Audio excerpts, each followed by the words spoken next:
मेरे प्यारे बच्चों, कैसे आप सभी? आशा करूँ सभी फिट होंगे।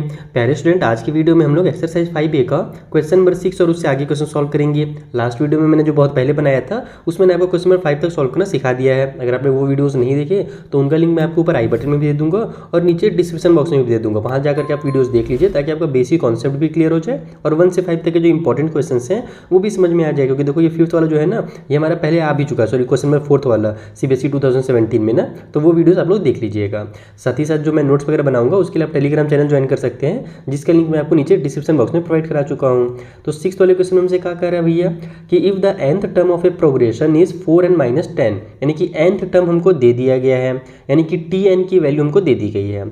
सो दैट एन AP, यानी कि हमारे पास ये जो हमारा जो nth टर्म दिया हुआ है ये एक अरिथमेटिक प्रोग्रेशन है, ये अपने को शो करना है।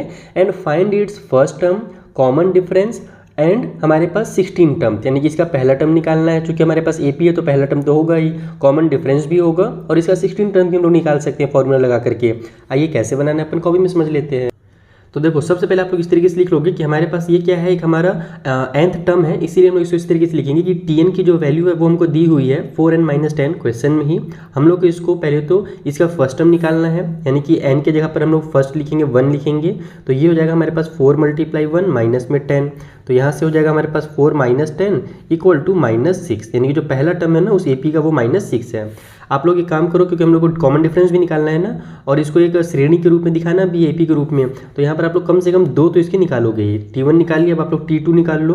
तो 4 × 2 कर दोगे, -10 करोगे तो यहाँ पर आ जाएगा हमारे पास 8 - 10 इक्वल टू हमारा -2 आ गया। यानी AP जो है कुछ इस तरीके से बन रहा है, -6 हो रहा है, फिर -2 हो रहा है, उसके बाद मेरे हिसाब से +2 आना चाहिए, क्योंकि हमारे पास 4 का डिफरेंस आ रहा है ना, तो इधर +2 हो जाएगा। तो आगे निकालने की जरूरत नहीं है, आप लोग डायरेक्ट अब लिख सकते हो इस तरीके से कि हमारा जो फर्स्ट टर्म है, हमसे पहला क्वेश्चन क्या बोला था, फर्स्ट टर्म पूछा था, तो फर्स्ट टर्म हमारे पास कितना निकल करके आ गया, -6 निकल करके आ गया।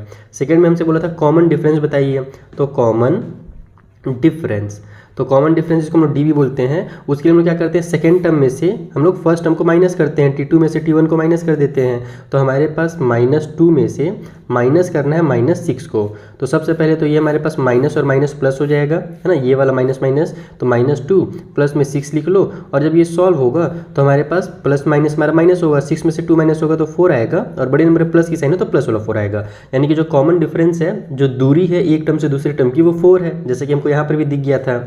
अब हम लोग को थर्ड टर्म में क्या बोला था कि इसका 16th टर्म निकालना है, ठीक है, 16th टर्म, यानी कि इस तरीके से भी चलते जाएगा तो 16th नंबर पे कौन सा टर्म आएगा वो बताना है। तो उसके लिए हम लोग बस इसी फॉर्मूला को यूज़ करेंगे। हमारे पास ये जो हमारे पास T1 हमने लिखा था वहाँ पर अपन T16 लिखेंगे और इक्वल करके लिख देंगे हमारे पास 4 × में 16 माइनस में 10, इस तरीके से। ओके, सॉरी फिर अपने को 16 टर्म निकालने के लिए बोला है ना, तो आप ऐसे तो निकाल सकते हो, जैसे यहाँ पर हमने पहला टर्म दूसरा टर्म निकाला था, लेकिन अगर एग्जाम में ऐसे निकालोगे तो हो सकता है टीचर इसके नंबर कट कर दें। क्यों? क्योंकि हमारे पास एक फॉर्मूला भी तो है ना किसी भी टर्म को निकालने के लिए, तो हम लोग क्या करेंगे, उस फॉर्मूला से निकालेंगे। हम लोग डायरेक्ट ऐसे नहीं निकालेंगे। आप इसको भी सॉल्व करोगे, देखना हमारा आंसर सेम ही आएगा। यहाँ पर देखो 16 4 हमारे पास 64 माइनस में 10 इक्वल टू हमारा 54 आ रहा है ना, लेकिन हम लोग क्या करेंगे, फॉर्मूला से इसको सॉल्व करेंगे। तो हम लोग को अगर 16 टर्म निकालना है तो हम लोग क्या लिखेंगे, इसको T16 निकालने के लिए हमारा फॉर्मूला क्या होता है भैया, तो A + n - 1D होता है। ये फॉर्मूला मैंने आपको बता ही दिया कि कोई भी टर्म निकालना हो तो वो इस फॉर्मूला से निकल जाएगा। A यानी कि हमारा पहला टर्म और D यानी कि हमारा कॉमन डिफरेंस। तो जबकि हमारे पास पहला टर्म और कॉमन डिफरेंस है तो हम लोग ये फॉर्मूला यूज आराम से कर सकते हैं। तो A के बदले में हम लोग लिख देंगे यहाँ पर -6, ठीक है। उसके बाद हमारे पास प्लस में हो जाएगा n - 1 है, तो हमको कौन सा टर्म निकालना है भैया, 16th निकालना है, तो n के बदले 16th लिखो -1 और D हमारे पास आ गया है 4। तो ये हो जाएगा हमारा -6, फिर यहाँ पर हमारे पास आ जाएगा 15 मल्टीप्लाई में 4, क्योंकि हम लोग जानते हैं पहले मल्टीप्लाई करना है उसके बाद फिर सेपरेट और ऐड करते हैं बॉड मास अकॉर्डिंग। तो यहाँ से हमारे पास हो जाएगा 15 4 = 60, तो -6 प्लस में 60 और ये निकल करके आ जाएगा हमारे पास यहाँ से 54। तो जैसे आपने देखा कि यहाँ भी 54 आ रहा है और यहाँ भी 54 आ रहा है, लेकिन जब आप एग्जाम में बनाओगे तो ये फॉर्मूला लगा के बनाना है, ताकि टीचर को समझ में आ जाए कि हाँ बच्चे को फॉर्मूला भी पता है और कॉन्सेप्ट तो पता है ही, तभी इधर बच्चे ने इन क्वेश्चन को सॉल्व किया आगे में। तो इस तरीके से आपका क्वेश्चन नंबर जो 6 है वो कंप्लीट हो जाएगा। चलिए हम लोग आगे बढ़ते हैं और अगले क्वेश्चन को बनाते हैं। सो जो आगे के 3 क्वेश्चन है एकदम सिमिलर क्वेश्चन है और इस टाइप से क्वेश्चन एग्जाम में आ सकते हैं, इसको ध्यान से समझना। इसमें बोल रहा है कि how many terms are there in AP। ये हमारे पास एक अरिथमेटिक प्रोग्रेशन दिया हुआ है जिसका हमको लास्ट टर्म बता दिया गया, जैसे 6 हो गया, 10 हो गया, 14 18 इस टाइप से चलते जा रहा है और लास्ट में हमारे पास 174 आ रहा है। तो बताइए टोटल जो टर्म्स है ना इसके बीच में और यहाँ से लेकर के 174 तक वो कितने हैं, ये अपने से पूछ रहा है। वैसे 8th वाले में भी सेम क्वेश्चन है और जो हमारा 9th वाला है वो भी सेम क्वेश्चन है। यहाँ पर पॉजिटिव से स्टार्ट होकर के नेगेटिव तक गया हुआ है। तो अपने को तीनों में nth टर्म बताना है तो एक सिंपल सा फॉर्मूला बस आपने जो इधर याद किया है अभी जो मैंने आपको भी बताया उसी फॉर्मूला का यूज़ करेंगे और इन तीनों क्वेश्चन को हम लोग फटाफट सॉल्व कर लेंगे। तो देखो ये हमारे पास AP दिया हुआ है। सबसे पहले तो यहाँ पर आप लोग A की वैल्यू निकाल लो। A यानी कि हमारा फर्स्ट टर्म। तो फर्स्ट टर्म के लिए हम लोग क्या करते हैं, यहाँ पर 6 देखते हैं कि हमारा जो पहला टर्म है वो 6 है। उसके बाद D की वैल्यू निकाल लो यानी कि कॉमन डिफरेंस। उसके लिए इन दोनों को आपस में सब्ट्रैक्ट कर लो तो 10 - 6 करोगे तो आ जाएगा हमारे पास 4 यानी कि कॉमन डिफरेंस हमारा 4 है। हमको लास्ट टर्म दिया हुआ है यानी कि जो टर्म थे ना वो अपने को दिया हुआ है तो हम लोग यहाँ पर लिख लेंगे कि जो हमारा TN की वैल्यू है यानी यहाँ पर हमको पता नहीं कि कौन सा टर्म है लेकिन वो अपने पास 174 है। हम लोग जानते हैं कि TN वाला फॉर्मूला क्या होता है। तो TN हमारे लोग फॉर्मूला अभी मैंने आपको बताया कि हमारा A प्लस में n - 1D यही हमारा फॉर्मूला होता है यानी कि इसका वैल्यू ही जो है ना हमको ये दिया हुआ है पहले से। हमको बस ये जो n है इसका वैल्यू निकालना है। तो हम लोग इन दोनों का आपस में इक्वल रख सकते हैं इस तरीके से। देखो A प्लस में n - 1D जो है वो हमको दिया हुआ 174 यानी जो टर्म है ना वो 174 है। यहाँ से हमको जो n का वैल्यू पता करना है कि ये कौन सा टर्म 174 है। तो बस n निकालने के लिए आप लोग सारे वैल्यूज को पुट करके ट्रांसफर कर दो। A के बदले में 6 लिखेंगे, n तो आपको पता नहीं है और D के बदले में हम लोग 4 लिखेंगे इक्वल के उस साइड में 174। तो सबसे पहले तो यहाँ पर हमारा मल्टीप्लाई हो जाएगा ब्रैकेट ओपन होकर के। तो ये हो जाएगा 6 प्लस में 4 का n से मल्टीप्लाई होगा तो 4n और 4 का 1 से मल्टीप्लाई होगा तो -4 इक्वल के उस साइड में 174। इन दोनों को सॉल्व कर लो पहले। तो 4n प्लस में 2 आ जाएगा क्योंकि 6 में से 4 माइनस होगा तो 2 आएगा। प्लस वाली साइन है बड़े नंबर में तो प्लस की साइन के साथ आएगा। उसके बाद अब इधर हमारे पास 2 को पहले ट्रांसफर कर लेते हैं। तो 4n इक्वल टू हो जाएगा 174 माइनस में 2 it means 4n equal to आ गया 172। तो n की वैल्यू का निकालनी तो 4 को भी ट्रांसफर कर देंगे तो 172 डिवाइड बाई 4 हो जाएगा। तो n इक्वल टू हो जाएगा 4 × 1 = 4, 4 × 4 = 16, 1 आगे गया तो 4 × 3 = 12 यानी जो हमारा n टर्म है यानी कि जो हमारे पास जो लास्ट वाला टर्म है ना वो कितना है, वो 43 टर्म है। तो इसका मतलब क्या हुआ कि इस वाले जो हमारा AP है इसमें जो टोटल नंबर ऑफ टर्म्स हैं वो कितने 43 है क्योंकि हमको देखो लास्ट वाला ही तो दिया हुआ था ना। तो टोटल वहाँ पर 43 टर्म्स होंगे, इसका यही आंसर है। तो इस तरीके से आपको क्वेश्चन में 7 सॉल्व करना था और सिमिलर फॉर्मूला लगा करके आगे क्वेश्चन भी सॉल्व करेंगे।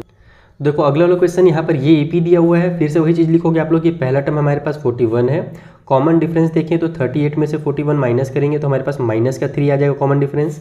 हमारे पास TN की वैल्यू जो है लास्ट वाली वो हमको दी हुई है 8। हम लोग को यही देखना है कि यहाँ से लेकर के यहाँ तक जो हमारा नंबर निकल करके आ रहा है वो टोटल कितना आ रहा है, n जो है वो कितना है। तो फिर से हम वही लिखेंगे कि A प्लस में n - 1D जो है वो हमारे पास 8 है फिलहाल के लिए।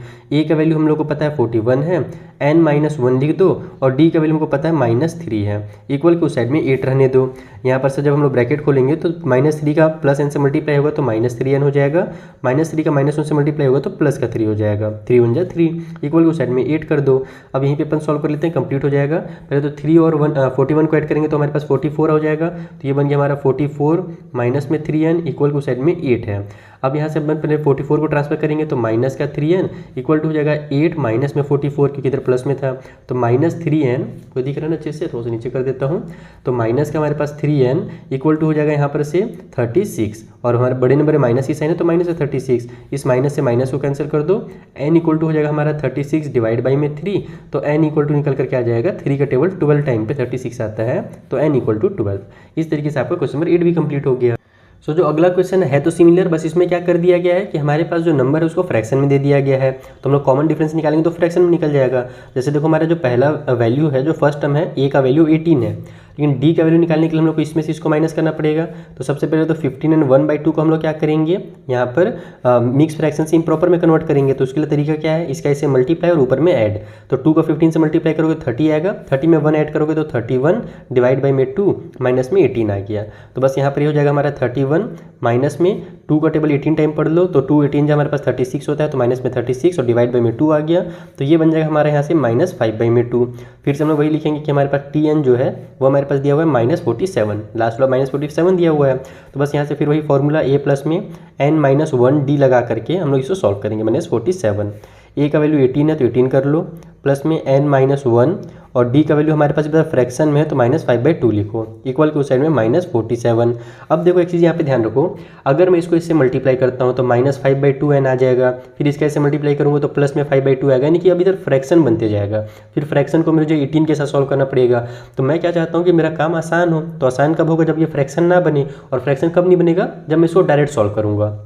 क्या डायरेक्ट कैसे सॉल्व कर सकते हैं भैया, तो मैं पहले इसको इधर ट्रांसफर कर देता हूँ, इन लोगों को मैं ऐसे ही रहने देता हूँ n-1 और मल्टीप्लाई में -5/2 जो है ना, इसको ऐसे ही रहने दो। इक्वल के उस साइड में -47 था, इस +18 को इधर ले जाओ तो ये -18 हो जाएगा। ऐसे हम लोग पिछले क्वेश्चन को भी कर सकते थे, लेकिन वहाँ पर क्या था कि वो हम लोग डायरेक्ट सॉल्व कर रहे थे तो आसान लग रहा था, यानी कि हम लोग मल्टीप्लाई कर ले रहे थे फिर ट्रांसफर कर रहे थे तो फटाफट सॉल्व हो जा रहा था। लेकिन यहाँ पर अगर मैं मल्टीप्लाई करके सॉल्व करूँगा तो उसमें ज़्यादा टाइम लगेगा, तो टाइम बचाना है ना, तो इसको आप इस तरीके से सॉल्व करो। बाकी आप पिछले वाले क्वेश्चन को भी ऐसे सॉल्व कर सकते हो, कोई दिक्कत नहीं है। तो हमारे पास इधर हो जाएगा n-1 और मल्टीप्लाई में -5/2, इधर हमारे पास आ गया, इन दोनों को सॉल्व करेंगे तो माइनस माइनस प्लस होगा, लेकिन साइन तो माइनस की रहेगी। 8 और 7 हमारे पास हो जाएगा 15 का 5 कैरी हो गया 1, तो ये हो जाएगा 65। ओके, अब हम लोग क्या कर सकते हैं, तो पहले अब इसको मैं इधर ट्रांसफर करता हूँ। अभी भी हमको तो n की वैल्यू चाहिए ना, तो n-1 को इधर रहने दो।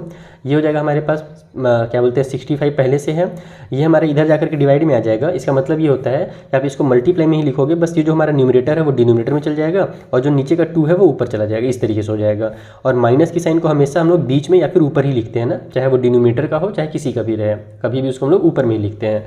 तो यहाँ से पहले तो माइनस माइनस प्लस हो जाएगा, उसके अलावा 5 1 जा 5, 5 का टेबल 13 टाइम पढ़ते हैं तो 65 आता है, फिर 13 2 जा हमारे पास 26 हो जाएगा, यानी n-1 जो है वो 26 हो गया। देखो -13 और -2 को मल्टीप्लाई हुआ तो माइनस माइनस प्लस हो जाएगा ना, तो प्लस गया 26। हमको n की वैल्यू चाहिए, तो देखो 26 और ये जो -1 इधर जाकर के +1 हो गया, तो n = 27 आ जाएगा। तो देखा आपने कितना फट से आंसर आ गया। और इसी को अगर मैं फ्रैक्शन बनाया रहता तो बड़ा बड़ा सॉल्व भी करना पड़ता और थोड़ा सा टाइम भी लग जाता है। तो अपना टाइम आपको बचाना है, क्योंकि ये बोर्ड एग्जाम्स है ना, इसमें टाइम की बहुत ज़्यादा वैल्यू होती है। चलिए हम लोग आगे बढ़ते हैं फिलहाल के लिए।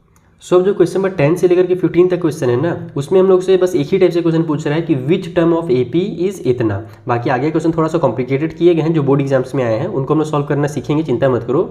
बेसिक यहाँ पर से क्लियर कर लो, क्या बोलते हैं क्वेश्चन नंबर 10 से लेकर के 13 तक। इसमें से बोल रहा है कि ये जो हमारा एपी है, इसमें कौन सा जो टर्म होगा वो हमारा 88 आएगा। तो जैसे यहाँ पर हमको लास्ट टर्म दिया रहता था तो हम लोग क्या करते थे, फॉर्मूला लगा करके एन का वैल्यू निकालते थे ना, वैसे यहाँ पे हमको एन का वैल्यू पूछ रहा है कि 88 कौन से नंबर पे आएगा, 0 कौन से नंबर पे आएगा, इस वाले एपी में 3 कौन से नंबर पे आएगा, इस वाले एपी में -81 कौन से नंबर पे आएगा। ठीक है, बाकी ये दोनों क्वेश्चन थोड़ा सा अलग है, लेकिन ये भी आराम से बनेगा, चिंता मत करो, इसको मैं आपको बताऊंगा। तो हम लोग पहले इनको जल्दी जल्दी सॉल्व करते हैं। ठीक है, जो अपने फॉर्मूला यहाँ पर पढ़ा है वही फॉर्मूला का यूज़ करेंगे।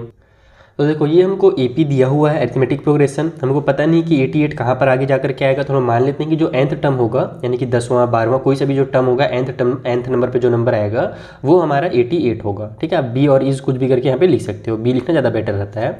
तो अब हम लोग कैसे कर सकते हैं फिर इसको, तो फिर से वही हम लोग फॉर्मूला लगाएंगे कि हमारे पास ए प्लस में n-1d जो है ना, वही हमने लिया है 88। हमको यहाँ से देखना है कि n की वैल्यू कितनी है, तो हम लोग फटाक से साइड में a और d का वैल्यू निकाल लेंगे।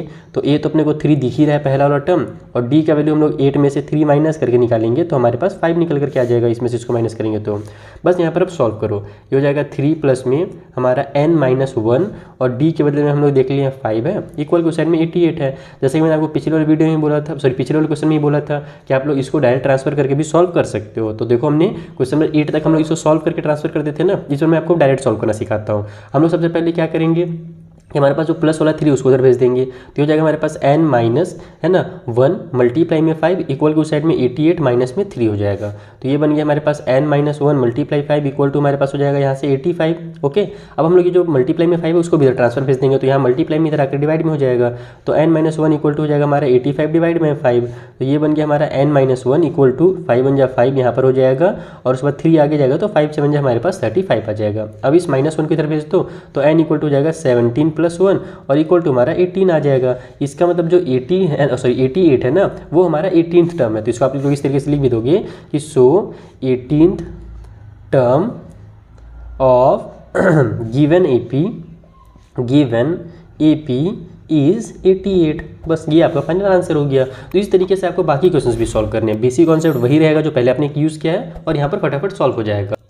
तो ये रहा हमारा अगला वाला एपी, और इसमें बोल रहा है कि 0 जो है वो कौन से नंबर पे आएगा। तो एक टाइम पे तो 0 आएगा क्योंकि डिक्रीज होते जा रहा है। अब कौन से नंबर पे आएगा पता करना, तो वही हम लोग nth टर्म मान लेते हैं 0 होगा।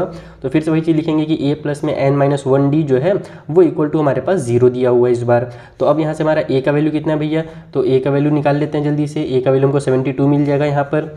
d का वैल्यू कितना भैया, तो 68 माइनस में 72 कर दो, इसमें से इसको माइनस कर दो, तो हमारा d जो है वो इक्वल टू हो जाएगा -4 के। तो यहाँ पर हम लिखेंगे 72 प्लस में n-1 और d के बदले में हमारे पास माइनस का 4 हो गया, इक्वल के उस साइड में हमारा 0 है। तो पहले तो हम लोग इस 72 को तो ट्रांसफर कर देते हैं, तो n-1 मल्टीप्लाई में हमारा -4 इक्वल के उस साइड में हो जाएगा हमारा माइनस वाला 72, क्योंकि इधर प्लस वाला 72 था और 0 के पास जाएगा तो 0 तो कुछ होगा ही नहीं उसके साथ, माइनस करो या प्लस करो हमारा -72 ही आएगा, क्योंकि प्लस वाला इधर जाकर माइनस का बन गया।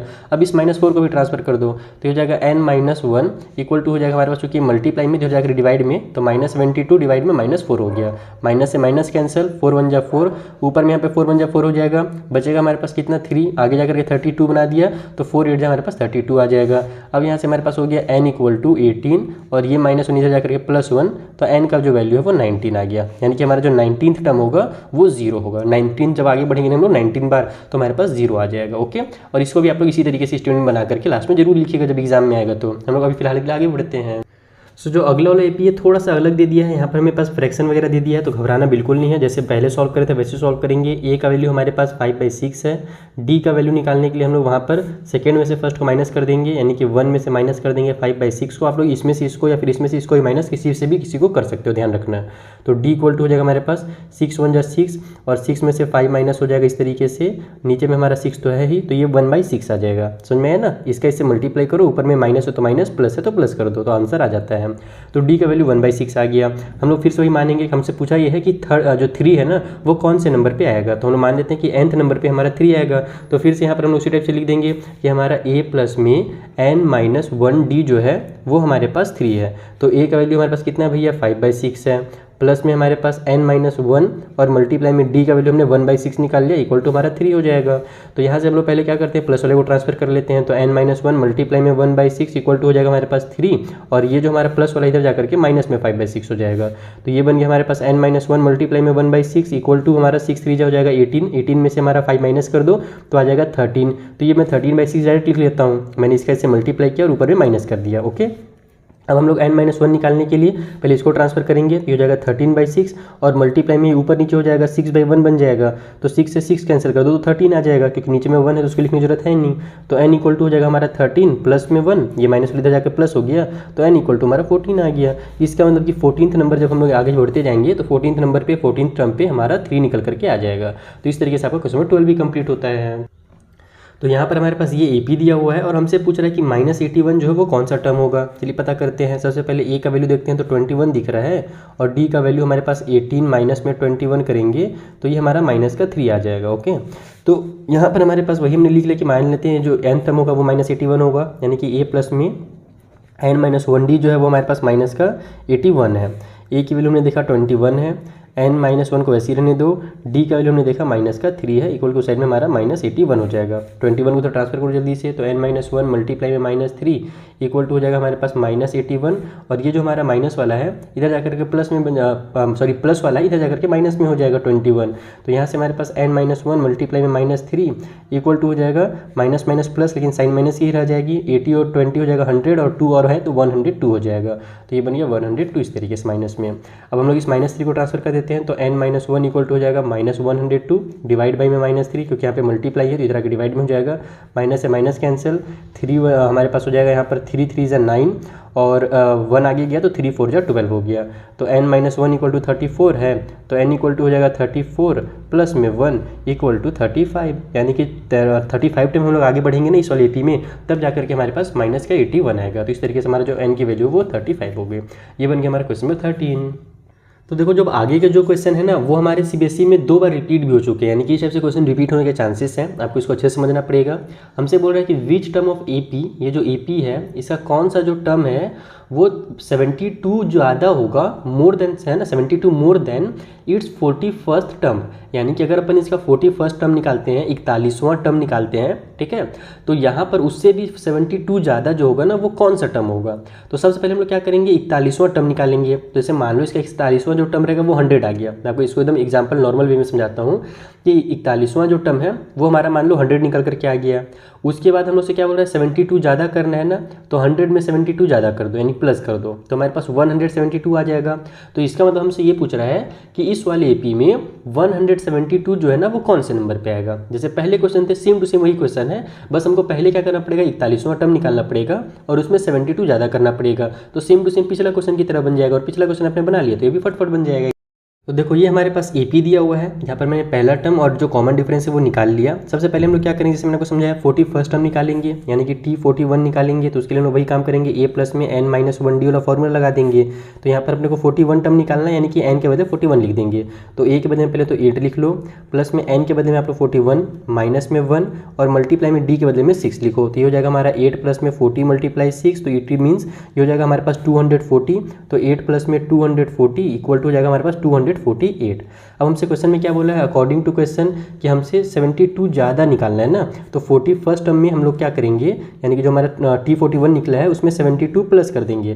तो इक्वल टू हो जाएगा हमारे पास कितना, तो 248 निकला है ये वाला टर्म, उसमें 72 प्लस कर दो तो आपको निकल करके आ जाएगा 7 और 2 10 का 2 और 8 हमारे पास 10 का 0 हो गया, कैरी हो गया 1। तो 8 और 4 हो जाएगा 12 का 2, कैरी हो गया 1। तो ये बन जाएगा हमारे पास 320। यानी कि अब आपको ये काम करना है कि इस वाले AP में 320 कौन से नंबर पे आएगा ये पता करना है, जैसे पहले वाले क्वेश्चन में करते थे। तो ये बस थोड़ा सा एक्स्ट्रा काम करना है अगर इस टाइप से क्वेश्चन आता है तो। और उसके बाद पहले वाले क्वेश्चन की तरफ भी फटाफट बनेगा। तो फिर से हम वही लिखते हैं कि लेट nth टर्म बी 320। मान लेते हैं nth टर्म हमारा 320 होगा। तो फिर से वही चीज़ होगा हमारे पास, a प्लस में n-1d इक्वल टू हमारे पास 320 हो गया। a का वैल्यू पुट कर लो जो कि हमारे पास 8 है, n का वैल्यू अपने को पता नहीं है, वही तो निकालना भी है इस बार, और d का वैल्यू हमारे पास 6 है, इक्वल को साइड में 320 हो गया।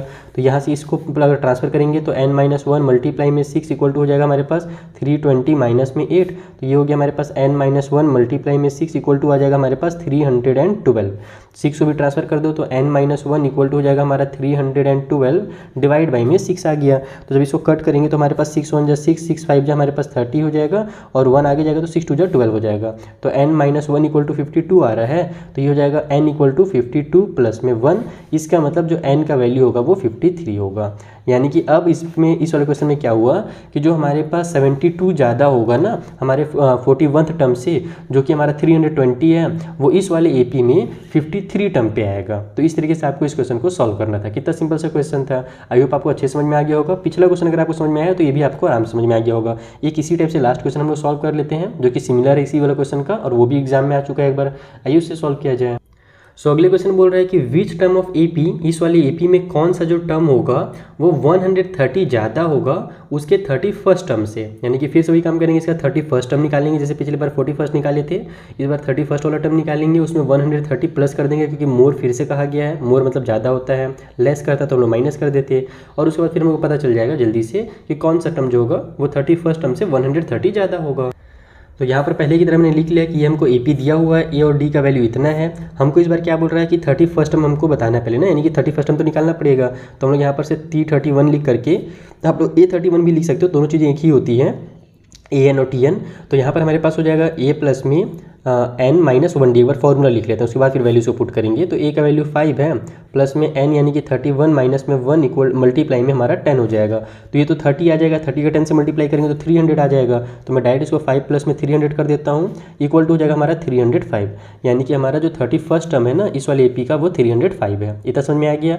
और फिर से हम लोग वही लिखेंगे कि अकॉर्डिंग टू क्वेश्चन हमसे क्या बोला है कि जो 31st टर्म है हमारे पास उससे कितना ज़्यादा भैया, तो उससे 100 ज़्यादा ना, 100 बोला था, अच्छा 30 बोला था, तो 130 ज़्यादा हमको करना है। तो यहाँ पर हमारा 305 में 130 ज़्यादा कर देंगे तो ये हो जाएगा हमारे पास 300 और 100 400 और 35 आ जाएगा। यानी कि अपने को अब ये पता करना है कि 435 जो वो कौन सा टर्म है। तो पहले की तरफ फिर से लिख लो कि let the nth term be 435।